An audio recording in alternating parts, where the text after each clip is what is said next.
Okay, let's add squash and stretch to this animation. Here's what we've got so far from the first video. So to add squash and stretch, we have to get a little bit more uptight here and go in and tweak some things around. So what I'm going to do, the first thing I'm going to do is I want to copy, if you remember from our classic squash, we want the ball to basically take 2 frames on the ground, which I don't have here. So all I'm going to do is I'm going to take this frame and copy it by doing copy frames. Don't make the mistake of saying Command copy or Command C. That won't work for you. You need to copy frames. Go to the next frame and paste frames. Okay, and if we test this, scrub it, you see that these stay on the ground for these 2 frames, and then it continues its tween. Okay. So now I'm going to squash this frame here, and you do this using Q, hit Q, and that gives you this, and now you can squash this. And just let me say that squashing is, you got to do it by sight. That it doesn't work to do this mathematically because that would be a really complex calculation. So just do it by sight. And you don't want the ball to change its actual size. You just want it to compress but not get bigger or smaller. And you just have to adjust the ball and get it back in the right spot. So it's like I said, more art than science. So we'll squash it that way, pull it out that way a little bit, and let's bring it back down here so it's on the ground. And then scrub. And let me turn that off so I can.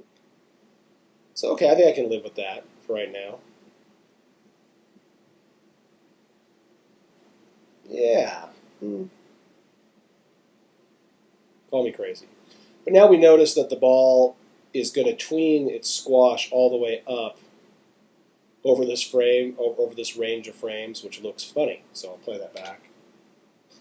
So it's okay, but it looks like it's kind of doing a little accordion thing there. So what I want to do next is go ahead, and you can see that this frame, this range of tweening is starting to change a little bit. I think that'll be okay. Because I'm just going to take this next frame here and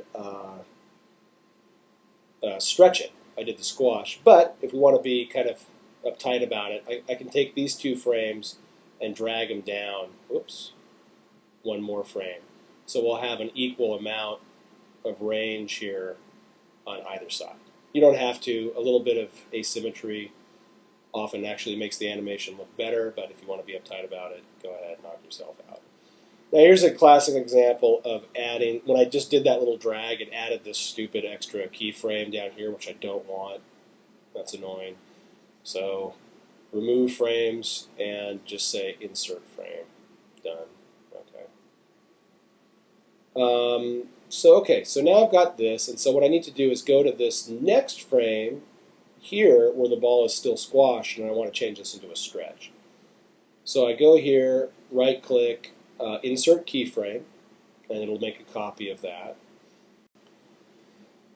And also notice that it just picks up in the part of the tween where we want it to, that it's pulled up off the ground. So that's cool. And what I'm going to do now is convert this into a stretch frame just by using that Q command, Q, or go up here and just click on this tool, Free Transform tool. And so we're going to have to stretch it out, squish it. And so you've just got to scrub this a lot to make sure it looks right, because it can look funky. So it kind of looks like it shrinks there a little bit, so I need to maybe make it a little bit taller. That might work. Maybe I'll just...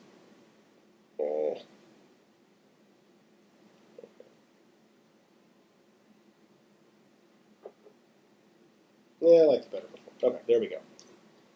No fussy. All right, and let's play it.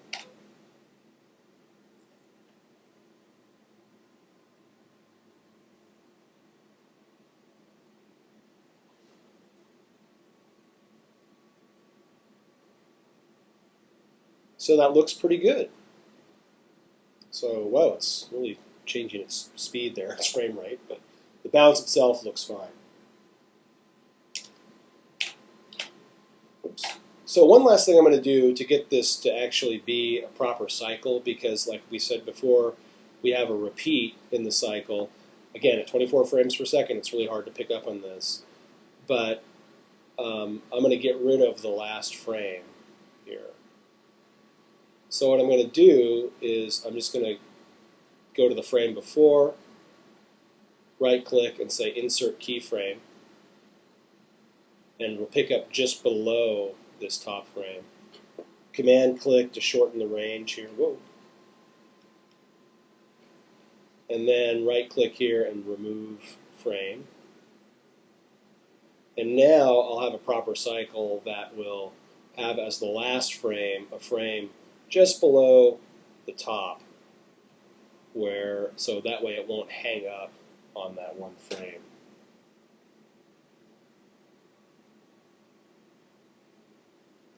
Well, I've never seen it change speeds like that, but there you go. Crazy. But there's our bounce with squash and stretch using Tweenie.